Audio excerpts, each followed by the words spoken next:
Tuloy na po ako sa lupa. Ano po ang dapat gawin? Huwag kang mag-alala. Ako ang iyong kasangga.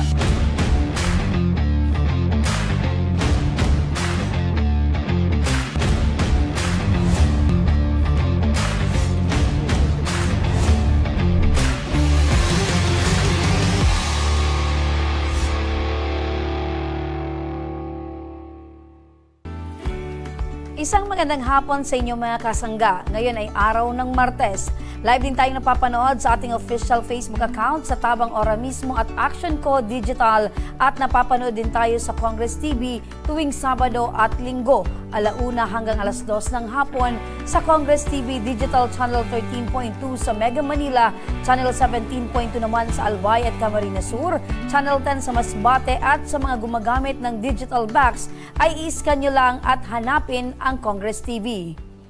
Hindi ko man kasama ngayon sa ating studio ang ating kasangga, Attorney Jill Bungalon, ay makakausap pa rin natin siya mula sa kabilang linya ng telepono. Magandang hapon sa iyo, Attorney Jill. Yes, magandang hapon sa iyo, Remy, at magandang hapon sa mga nakatutok sa ating programa. At sa hapong ito, Attorney Jill, isang letter sender ang nagpaabot ng kanyang saloobin sa hapong ito. Isang liham galing kay Monica, hindi niya tunay na pangalan. Basahin ko lang, Attorney Jill, etong kanyang letter na ipinadala sa atin. Hello po, Attorney Jill at Ma'am Remy. Ako po si Monica, hindi ko tunay na pangalan. 22 taong gulang na po ako ngayon at may isa na po akong anak. Maselan po ang pagbubuntis ko noon. Bawal gumalaw-galaw dahil madali po akong mapagod. Habang ipinagbubuntis ko po ang aking anak, madalang lang po kung bumisita ang kanyang tatay na si Roy. Hindi niya rin tunay na pangalan. Naiintindihan ko naman po iyon dahil may trabaho siya at may iba pa siyang responsibilidad. Pero dahil siguro sa kakaisip at stress, ipinanganak ko ang aking baby kahit 7 months pa lang siya noon sa aking sinapupunan. Nang ipinanganak ko na po ang aking baby, halos hindi na po nagparamdam sa akin si Roy. Sila mama at papa naman, nagtataka na rin at tanong ng tanong sa akin kung nasaan na raw si Roy at bakit hindi man lang ito bumibisita sa amin ng anak niya. Ilang beses ko po siyang kinukulit na bumisita sa amin kahit maikling oras lang, pero lagi niyang sinasabi na pupunta na lang daw siya kapag nakahanap na siya ng tiyempo. 3 months na po ang aming baby magmula nung ipinanganak ko siya, pero kahit piso hindi nakakapagbigay si Roy.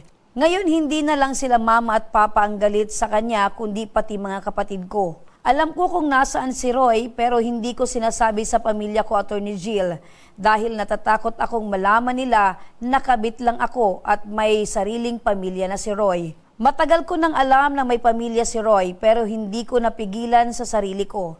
Itinuloy namin ang aming relasyon kahit alam naming mali at ito na nga ang bunga. Sobra-sobra po, Ma'am Remy at Attorney Jill, ang pagsisisi ko dahil sa maling desisyon na ginawa ko. Dahil sa bandang huli, ako ang talo. Sa ngayon, wala pa po akong lakas ng loob na sabihin ito sa pamilya ko. Handa ko pong tiisin ang lahat ng masasakit na salita na ibabato nila sa akin. Ang importante lang sa akin ngayon ay ang kapakanan ng anak ko. Wala po akong mapagsabihan ng problema ko kaya nais ko sanang humingi ng payo sa inyo po, Attorney Jill, kung ano ang dapat kong gawin. Attorney Jill, kailangan po ba ang tamang panahon para sabihin ko ito sa magulang ko? Gusto ko na rin pong harapin ang problema ko. May karapatan po ba akong humingi ng sustento kay Roy kahit hindi kami kasal at kabit lang ako? Ano po ang dapat kong gawin? Attorney Jill, na ibahaging kwento ni Monica, alam kong hindi lamang siya ang nakakaranas nito. Ano nga po ang kanyang karapatan kung siya ay hindi legal na asawa, ngunit nabuntis at nagkaroon ng anak, etong si Monica kay Roy, ano po ba ang kanyang karapatan sa lalaking pamilyado po, Attorney Jill? Okay, so linawin natin kung ang hinihingi niya ba na sustento o suporta ay para sa kanya o kaya para sa kanyang anak. No? So, kung ang hinihingi niyang suporta kay Roy ay bigyan siya ng pera o suporta para sa kanya, ay hindi po ito maaari, no? Sapagkat sinasabi dito sa ating batas na ang isang mistress o ang babaeng kabit ay hindi pwedeng humingi ng suporta sa lalaking kalaguyo na may asawa na, no? Dahil tinatawag sila sa batas na in pari delicto. Ibig sabihin, pareho sila na may sala sa batas kasi si Roy, alam niya nang may asawa, nakipagtalik pa siya sa isang babaeng hindi niya naman asawa. At dito naman sa ating pong nagbigay ng katanungan, alam niya na nabanggit niya naman na matagal niya nang alam na mayroong asawang ito si Roy, pero nagkonsinti pa rin siya at pumayag na makipagtalik at nagbunga nga sa isang anak. So, dahil dyan, ang naging anak lamang niya, no, ang may karapatan na humingi ng suporta at ito ay manggagaling, no? Kailangan kasi natin banggitin dito, saan ba kukunin ni Roy yung kanyang ibibigay na sustento o suporta doon sa kanyang tinatawag na illegitimate child. So yung suporta ay manggagaling sa exclusive property niya, no, ni Roy. Halimbawa, may sarili talaga siyang property, no, na hindi kasama doon sa tinatawag na conjugal partnership of gains or conjugal property. Doon niya lamang pwede ibawas o kunin ang suporta na pwedeng ibigay doon sa kanyang illegitimate child. At kung walang exclusive property, no, ang magulang, halimbawa si Roy, ang suporta ay pwedeng kunin naman sa natirang pera sa conjugal property doon sa pag-aari nilang mag-asawa, no, ng lehitimong pamilya. Pagkatapos makuha ang suporta para sa lehitimong mga anak at ito ay ikukonsiderang advance o paunang bayad sa bahagi niya na doon sa conjugal property kung magkakaroon sila ng hatian in the near future. So ibig sabihin, yung suporta, Remy, na ibibigay ni Roy ay dapat manggaling sa kanyang exclusive property. Ibig sabihin, kanya lang mismo na property. Kung sa sitwasyon na wala siyang exclusive property at ang meron lamang ay ang tinatawag na conjugal property, halimbawa, yung mga property na silang dalawa ang mag-asawa ang may-ari, doon pwede kunin. Pero may kondisyon yun, no? Opo. Pwede lang yun bawasan or kuhuanan ng suporta o sustento kapag naibigay na yung mga pangangailangan ng lehitimong pamilya. Ibig sabihin, yung unang pamilya, they are considered as the legitimate family, including their children, na tinatawag na legitimate children. Opo. So, ibig sabihin yan, Attorney Jill, magiging problema talaga ito ni Monica kasi kung walang matira doon sa property or sa conjugal property, doon mismo sa pamilya, sa lehitimong pamilya, walang magagawa itong si Monica kung di magtiis kung ano lamang yung maiaabot nitong si Roy sa kanya. Well, tama ka. That is the practical answer to the question kasi kung walang sobra doon sa conjugal property, wala ho pong may bibigay itong si Roy doon sa kanila pong illegitimate child. Again, kapag usapang sustento, ang batayan natin, no, yung kakayahan o kapasidad ng magulang na magbigay sa pangangailangan ng anak at of course yung pangangailangan ng kanyang anak ay dapat isaalang-alang sa pagbibigay ng sustento o suporta. Opo. So isa rin yan sa mga consequences sa pagpasok ng isang, like si Monica, pumasok siya sa relasyon na alam niyang bawal. Kaya yan din yung pagdadaanan niyang sakripisyo sa pagpapalaki sa kanyang anak. Dahil pagdating sa sustento ng ama, ito nga si Roy, ay ganun ang magiging sistema. Kung may matitira, maswerte siya. Kung wala, that is the problem. Attorney Jill, another question po. May pagkakaiba po ba sa karapatan ng isang lehitimo at sa illegitimate child? Dahil syempre alam po natin na from the beginning, alam ni Monica na talagang ang kanyang magiging anak ay illegitimate child.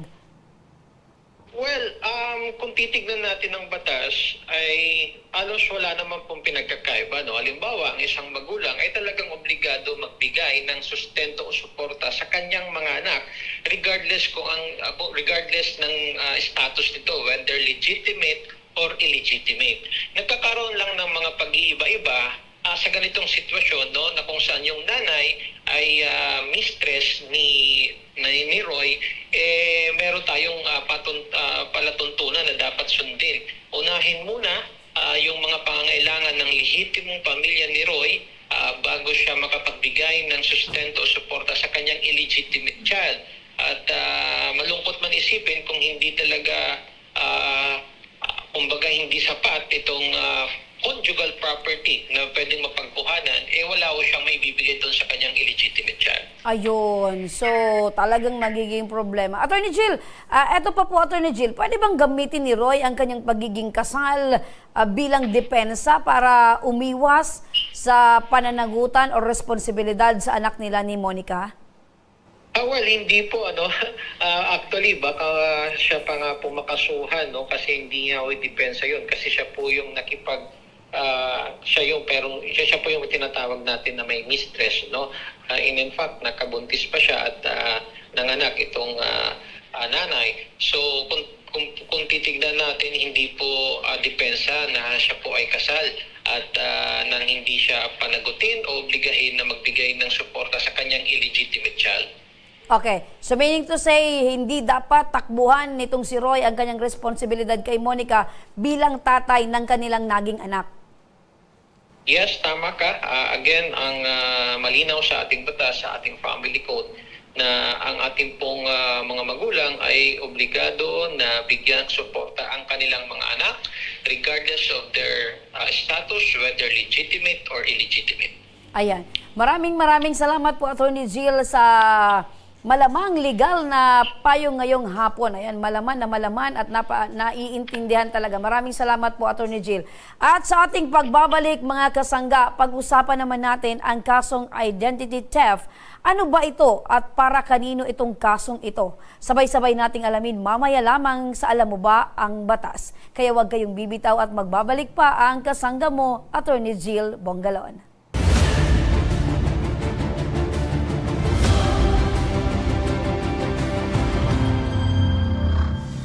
Marahin aldaw sa Indo Gabos. Ang aldaw na ini ay para sa Indo, para sa tuyang mga kababayang Bicolano na nangangaipuhan kan kalinga, asin manlain-lain na medikal na serbisyo. Ini po ang sa tuyang dalan para makapaghatod kan serbisyo maski guraano ini karayo o karani ang sa Indong kinamumugtakan. Ang Tarabangan Caravan ay saro pong inisyatibo kanako Bicol Party List na igwang layunin na darahon ang serbisyo medikal asin dental direkta sa saindong mga komunidad. Aram po niya to na daigabos may kakayahan o pagkakataon na makaduman sa ospital o klinika. Kaya't kami na po ang nagrarani sa Indo. Kaibahan ang matitibay na doktor, dentista, medical personnel, asin mga volunteer kan ako Bicol Party List. Libre po gabos ang serbisyo medikal, dental, laboratory, asin mga bulong. Wala po kamo na dapat ihadit sa gastusin ta ini ay para sa indong kalusugan. Kaiba taman po ang sa tuyang programa ang libreng gupit, asin masahe para sa satuyang mga kababayan. Maliban digdi, may local recruitment activity man kitang unyan. Ini po sarong biyaya para sa satuyang mga kababayan na nag-aanap kitrabaho. Sana po ay makatabang ini sa Indo. Tangani, makaanap ki mga bagong oportunidad para sa Indong pamilya. Mga kababayan, buya ko pong ipaabot sa Indo na ako Bicol Party List permi yaon para sa Indo.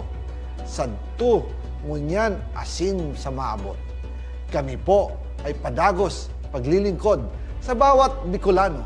Kami po ay nagpapasalamat sa saindong padagos na suporta. Habang yaon ang suporta kan kada Bicolano sa ako Bicol Party List, padagos po niya to dadarahon ang mga programa na direktang nakakapiktar asin nakakatabang sa Saindo Gabos. Sa giraray, dakulaw pasasalamat po sa indong pagtangkilig asin pagtitiwala naway padagos niya tong ipangadji ang mga kalusugan asin kaligtasan kang bawat saro. Padagos po kitang magtarabangan asin magkasararo para sa mas malusog asin masiglang Bicolandia. Nakulang salamat po, asin marahin na aldaw sa Indogabos.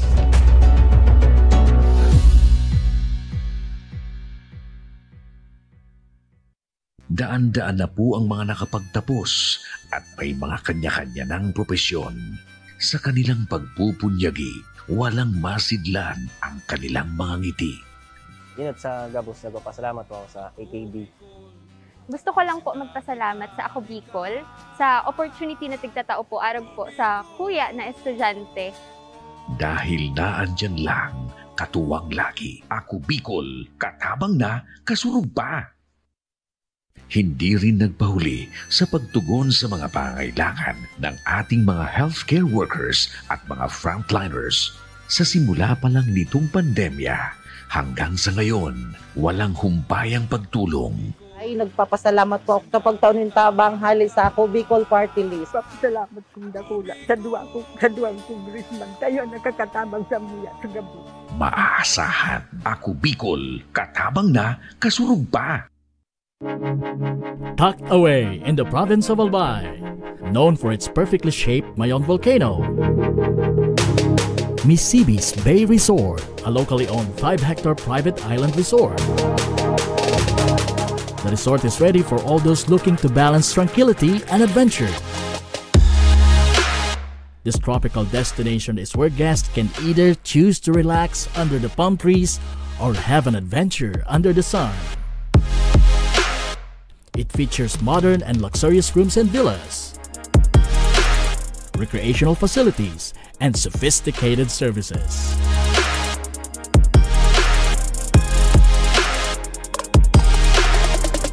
Come and experience Misibis Bay Resort, your tropical island getaway.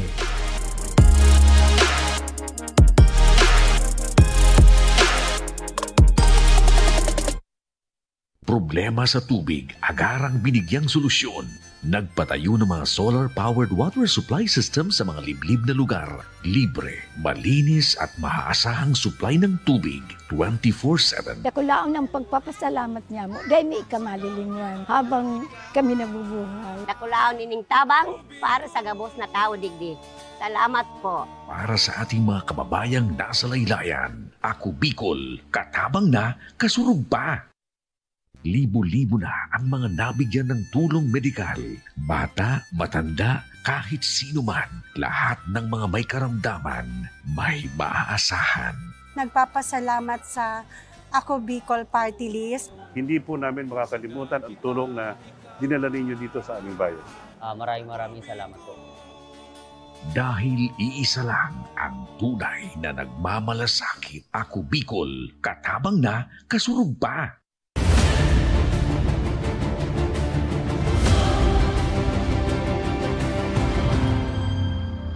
Nagbabalik ang kasangga mo, Attorney Jill Bongalon. Isa sa mga gawain ng manloloko ay magpanggap at gumamit ng ibang katauhan upang hindi ito agad mahuli.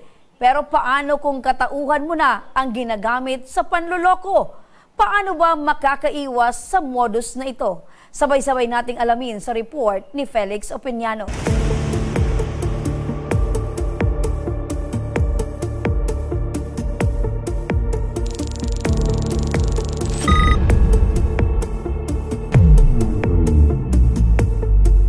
Alam nyo ba na pwedeng gamitin ng ibang tao ang inyong personal na impormasyon para manloko o magnakaw?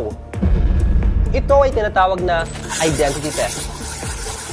Ang identity theft ay tumutukoy sa paggamit ng personal na impormasyon ng ibang tao nang walang pahintulot at ginagamit ito para makapanloko, makapanlinlang o gumawa ng illegal na transaksyon.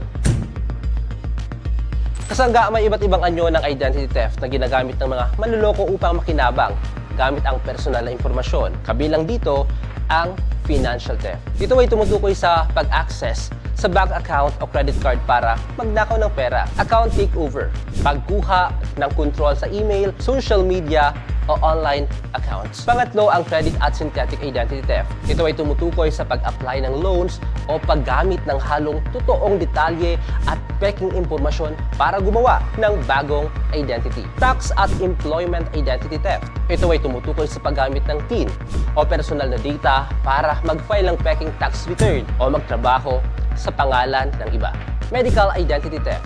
Paggamit ng health insurance o records ng ibang tao. At criminal identity theft. Ito ay tumutukoy naman sa paggamit ng pangalan ng iba kapag may kaso o arrest para magtago. Child identity theft. Ito ay paggamit sa impormasyon ng bata para sa credit o benefits. Ito, mas sikat na ngayon. Social media identity theft. Paggawa ng fake accounts na pinapangalan sa isang tao. At phishing. Panlilinlang gamit ang peking emails, forms o websites upang makakuha ng personal na data. At panghuli ang phishing. Ito ay ginagamit bilang panlilinlang gamit ang peking emails, forms o websites upang makuha ang personal na data.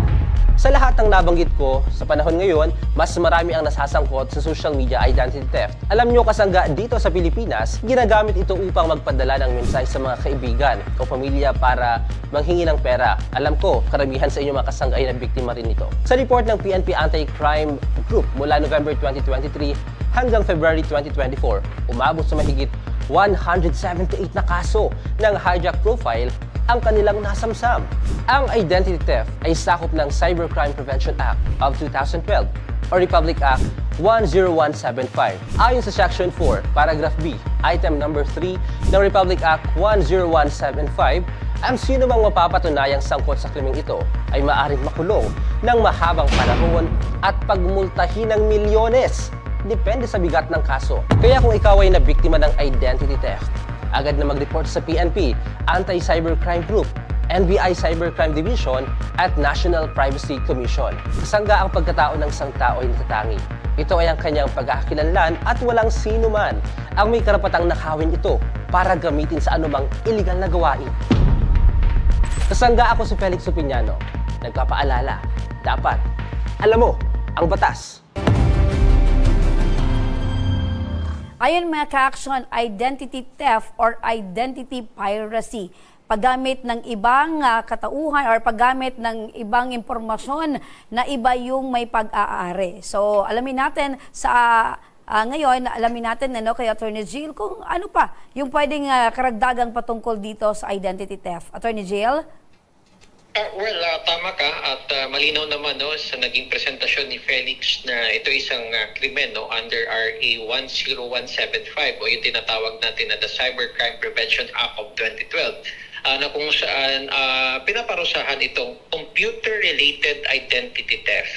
So, ang halimbawa nito at ito ay palaging nangyayari, lalo na sa panahon ngayon, Remy, sapagkat more than 80% ng ating pong mga kababayan ay mayroon pong active mga sa social media.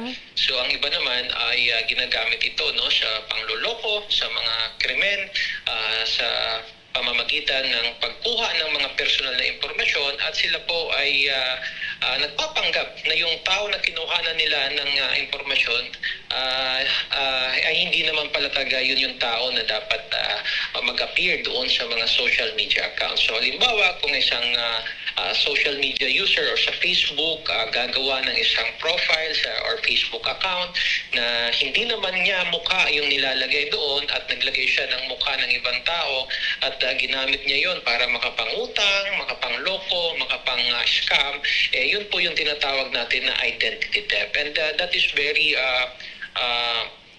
familiar nowadays sapagkat nga marami sa ating mga kababayan ang active sa social media at lalong-lalo na sa Facebook.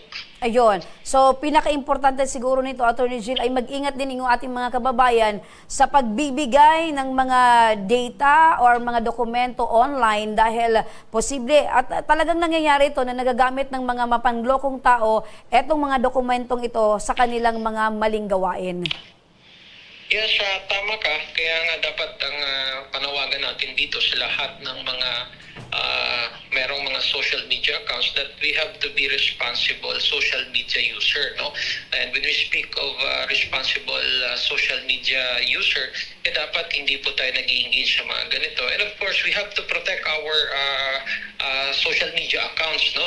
Halimbawa, dapat malakas or unique ang password na ibinibigay or ang ginagamit natin.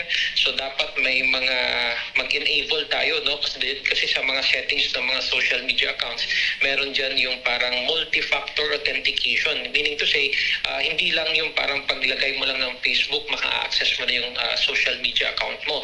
Pwede naman gamitin yung parang facial recognition para ma-determine mismo ng social media account na ginagamit mo, ikaw mismo yung naglalagin doon sa account na ginawa mo. So, ito yung mga kaparaanan para mas lalo natin mapalakas ang ating mga social media accounts, no? At again, dapat mas maging maigting din ang programa o kampanya ng gobyerno na gawing malinaw at maging responsible user tayo pag lalong-lalo na sa mga social media accounts natin. Opo. So, maraming salamat, Attorney Jill, at sa mga kababayan natin dyan. Lagi po tayong mag-ingat at lagi po tayong nandyan dapat yung pagiging nating careful, maingat dahil ang pagtitiwala sa kapwa, dyan din nagsisimula yung naloloko po tayo. At sa mga manloloko naman, tigilan nyo na yan dahil merong kaukulang pagkakabilanggo ang kasong identity theft.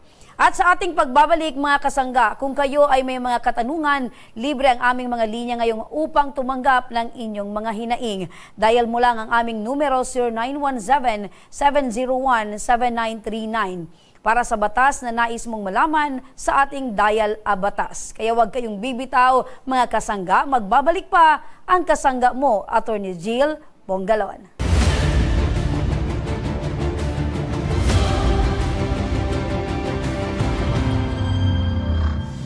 Marahin aldaw sa Indo Gabos.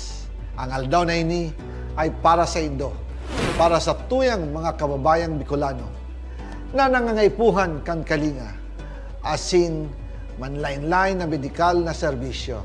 Ini po ang sa tuyang dalan para makapaghatod kan serbisyo maski guraano ini karayo o karani ang sa indong kinamumugtakan.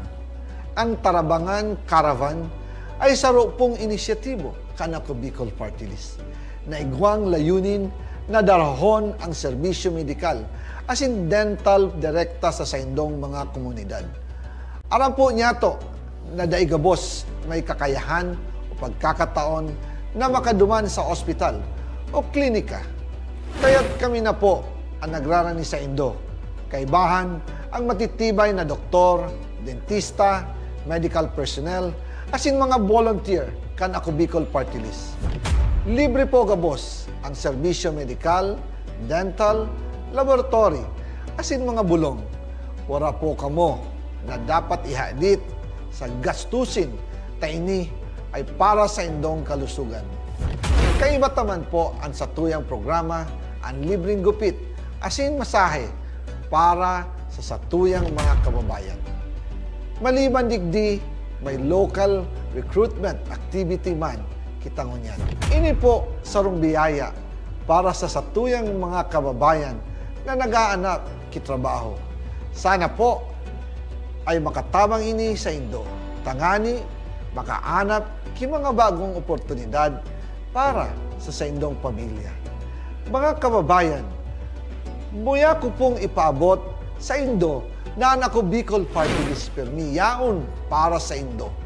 Sadto, ngunyan asin sa maabot. Kami po ay padagos paglilingkod sa bawat Bicolano. Kami po ay nagpapasalamat sa saindong padagos na suporta. Habang yaon ang suporta kan kada Bicolano sa Ako Bicol Party List, padagos po niya to dadarahon ang mga programa na direktang nakakapiktar asin nakakatabang sa Saindo Gabos. Sa giraray, dakulaw pasasalamat po sa indong pagtangkilig asin pagtitiwala naway padagos niya tong ipangadji ang mga kalusugan asin kaligtasan kang bawat saro. Padagos po kitang magtarabangan asin magkasararo para sa mas malusog asin masiglang Bicolandia. Nakulang salamat po asin maray na aldaw sa Indo Gabos.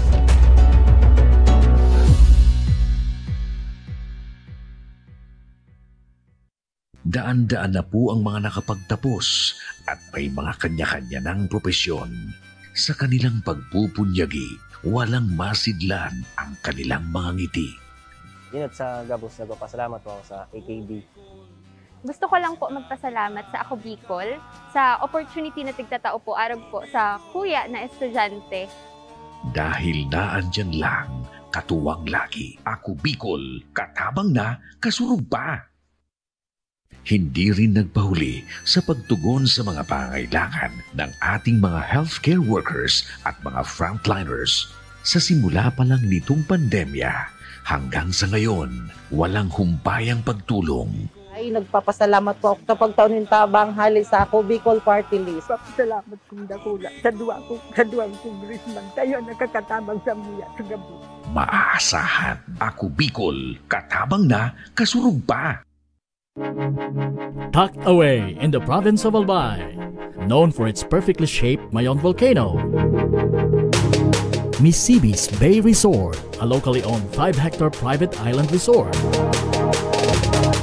The resort is ready for all those looking to balance tranquility and adventure. This tropical destination is where guests can either choose to relax under the palm trees or have an adventure under the sun. It features modern and luxurious rooms and villas, recreational facilities, and sophisticated services.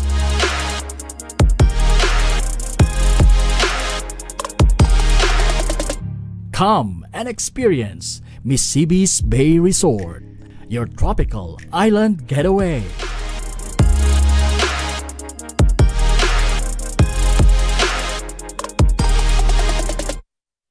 Problema sa tubig, agarang binigyang solusyon. Nagpatayo ng mga solar-powered water supply system sa mga liblib na lugar. Libre, malinis at maaasahang supply ng tubig 24/7. Dakulaon ang pagpapasalamat niya mo. Dahil may ikamalilingan habang kami nabubuhay. Dakulaon nining tabang para sa gabos na tao digdi. Salamat po. Para sa ating mga kababayang nasa laylayan, Ako Bicol, katabang na, kasurug pa. Libo-libo na ang mga nabigyan ng tulong medikal. Bata, matanda, kahit sino man, lahat ng mga may karamdaman, may maaasahan. Nagpapasalamat sa Ako Bicol Party List. Hindi po namin makakalimutan ang tulong na dinala ninyo dito sa aming bayan. Maraming salamat po. Dahil iisa lang ang tunay na nagmamalasakit, Ako Bicol, katabang na, kasurug pa.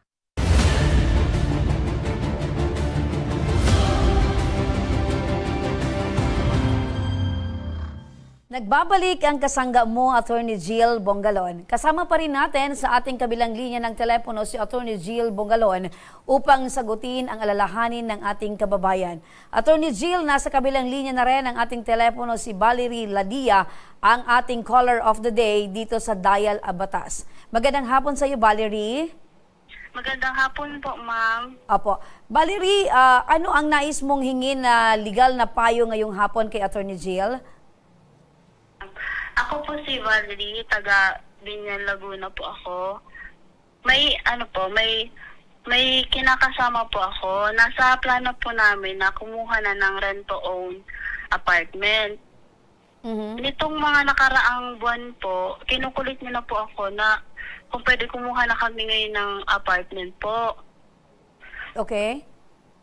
Kaso po, sa side ko naman po, napapaisip ako kasi may pinapaaral po akong college, kapatid ko po. Saka po, nagdadalawang isip po ako na parang ang aga pa po namin kumuha ng rent-to-own apartment po. Okay, so parang meron kang hesitation na kumuha ng rent-to-own property dahil gaano na ba kayo katagal nitong boyfriend mo? 5 years na po kami. 2 taon po kaming mag-boyfriend, tapos 3 years po kaming magka-live-in partner po. Okay. So kayo ay magka-live-in na for 5 years, nagsasama na kayo nito. So pero meron ka pa rin hesitation sa pagkuha ng property. Opo. Okay. Ano ba yung usapin ninyo patungkol sa pagbabayad nitong property na under rent to own? Ang plano po namin, maghahati po kami every month sa paghulog ng itong rent-to-own apartment po. So every month, hati kayo sa paghuhulog ng property. Opo. Ano ba yung trabaho mo ngayon, Valerie?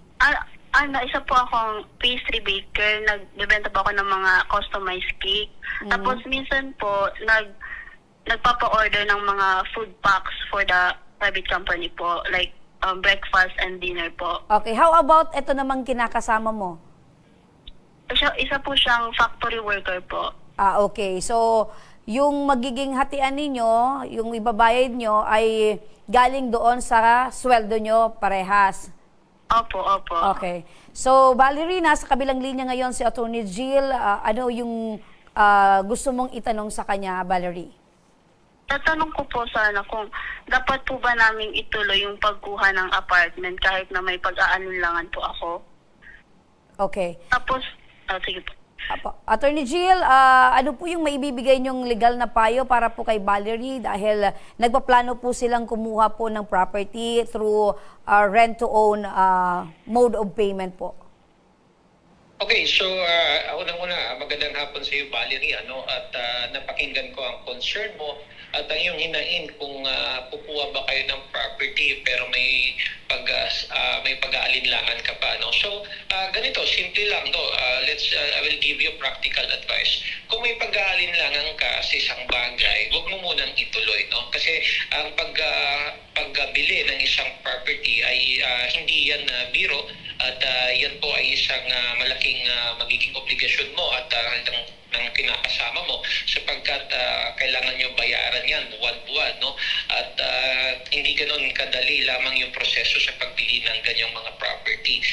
Of course, unang-una, tignan nyo yung financial capability po ninyo.